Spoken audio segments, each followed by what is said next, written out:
Welcome to Put a Word on It, a podcast presented by Men of Valor. In each episode, we're going to talk with a different man, but each one with a unique journey from brokenness to freedom. I'm your host, Rudy Kalis. I spent over 40 years as a TV sportscaster, then retired and joined the Men of Valor program as a volunteer. So join the conversation. Reconciling men to God, their families, and society.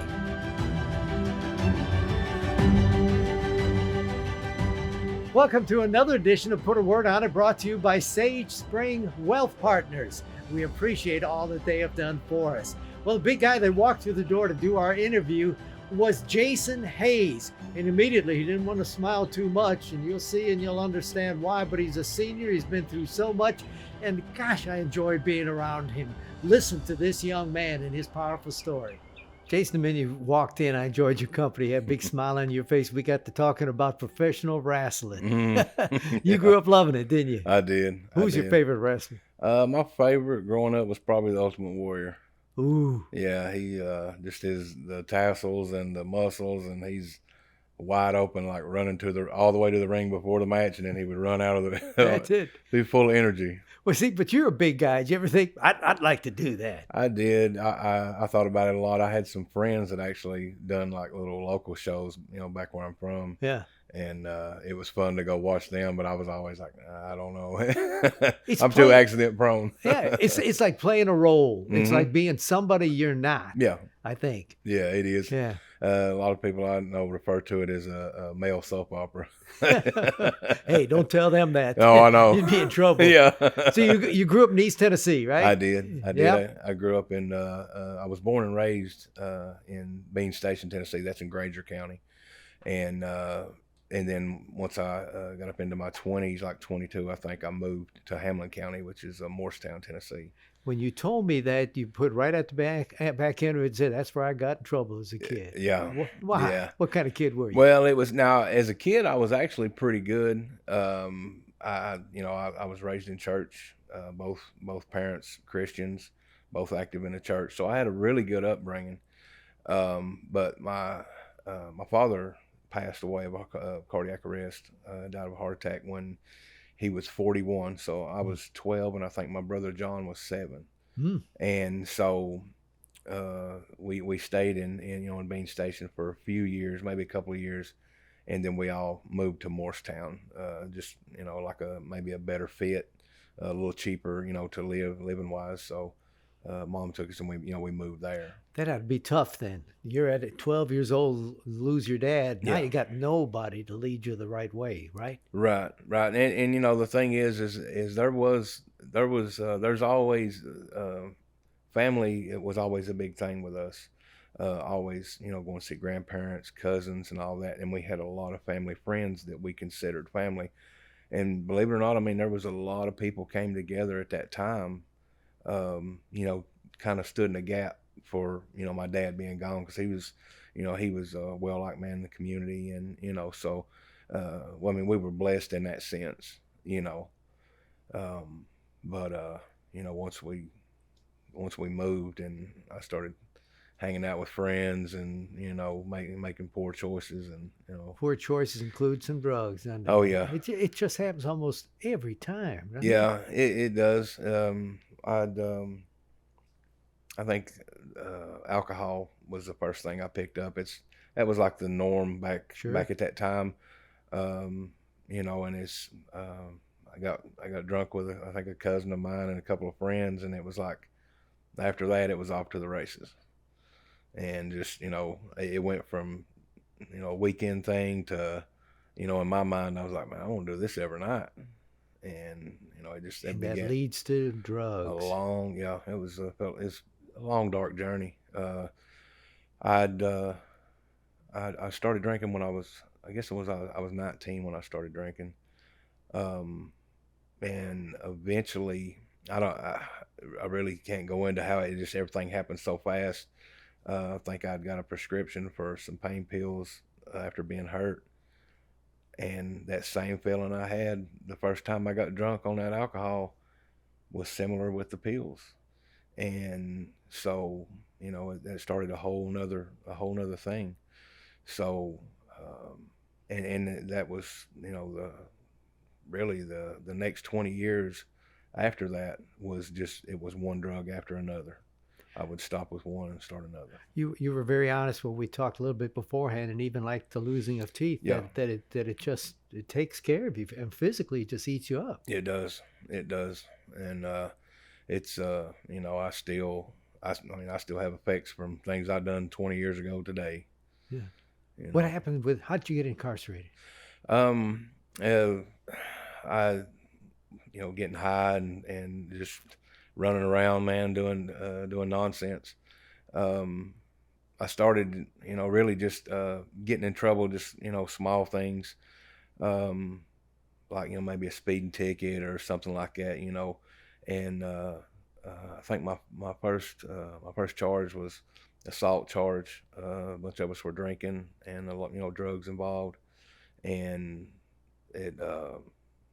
I'm pretty sure that was like my first charge, was like an assault charge, and after that, man, it was like I never could get out of the system. You know what I mean? It was like one thing after another, for 20 years.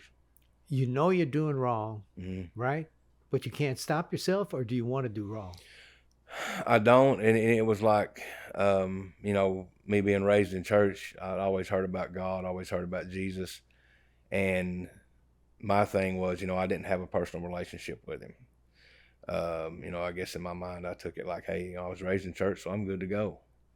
And kind of like, maybe like it give me a license to do what I want, in the back of my mind. Yeah. So through the years, I'd get in trouble, and I remember specifically praying like I'm just this saint, going to God, and I'm praying. I'm like, Lord, please get me out of this, and I won't do this anymore. And it's crazy, man, how looking back now that was something repetitive I'd done, but I only cried out to him when I was in a position and when I felt like I really needed him. So was it a moment? All of a sudden he hit you, or it hit you, and you It said, was, "Lord." like I said, I was in and out of the county for 20 years, and all misdemeanor charges. And I think it was in 2016, I caught my first felony conviction, and for selling delivery of drugs. And um, I escaped having to go to prison with that because I took like I want to say like a diversion, but I took a plea and so many years probation. And while I was out on that probation, I stopped going, started getting high again, stopped going, and ended up catching another charge, another felony charge, a drug charge, and that's what sent me to prison. And that whole environment, that change, going in and out of the county for 20 years, I think in the back of my mind, it was like a game to me. It was like I'd go in, it was like a reunion, see everybody I know. When I got taken out of that element, when they sent me to the penitentiary, it was a whole different ball game, and it's a rough world. And I knew at that point in time that I was not about that life that I was portraying. That was not me. And um, you know, I credit my prison time today with, I mean, my actions and my decisions got me there. But God used that, something that has destroyed a lot of people. Some people don't ever make it out of prison, but He used that and turned it around. He drew me to Him. And I was in, it was October the 28th of last year. I came back from chapel, and I remember feeling some kind of weird feeling that whole service. I was like, man, something's going on. And I got back, and I stewed on it all night. And the next morning I got up, and my cellie just went to work, and I jumped off the bunk and went straight to my knees. And I said, God, I can't do this no more. I'm tired. I'm weary, and I'm broken. And right there, he came into my life, and man, Look what he's done. That happened to you, and you got invited to Men of Valor. You applied, and you came in here, and now you're a senior. You've gone through this whole year. Are you surprised that it stuck? I am, because for me, not finishing something I started it was just something that was normal to me. I'd go in and start, and then whether it be jobs in the past, schooling. I started school 2 different times and quit. So it's like, I never completed anything. So for me being here and being this close to, getting, being able to graduate, man, it's just so awesome. It's great. Now, a few months ago, you almost died, had a heart issue, went to the hospital, and the doctors weren't sure you would make it, but you did. Yeah. What did that do to your faith?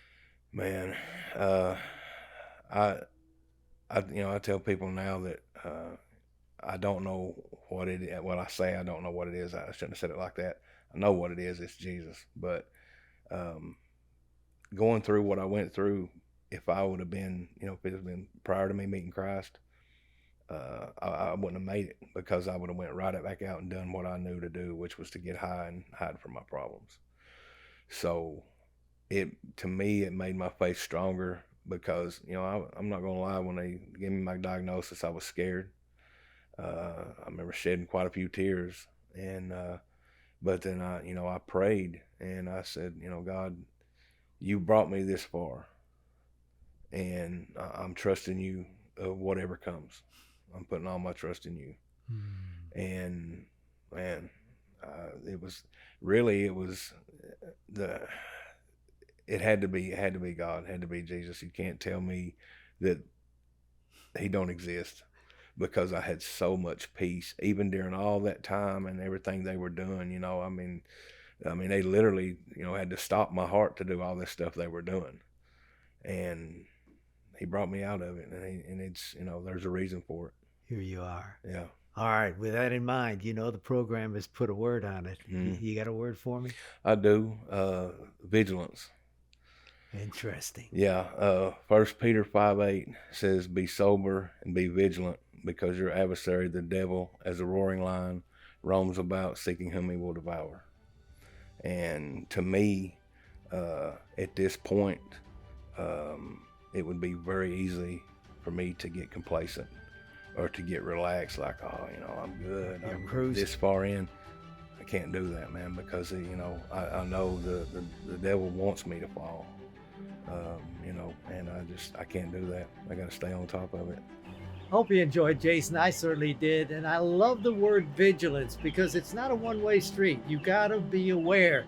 I've always said that Satan screams in your ear and God whispers in your ear. So you have to lean in order to listen. And he did listen. His whole life has changed. He's going to get those teeth fixed too. He said, I can't wait to smile with a big old smile. Thanks for joining us. Join us again next time as we put a word on it.